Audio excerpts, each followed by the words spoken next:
Hey guys, anytime I am leave the barber, I'm change a barber, I'll always tell you guys.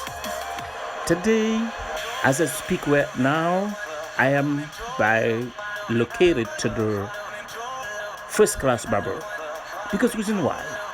Anytime I'm going to barber, I never pay exactly fee I supposed to pay, because if I have to pay 20 and I always looking at to pay 30.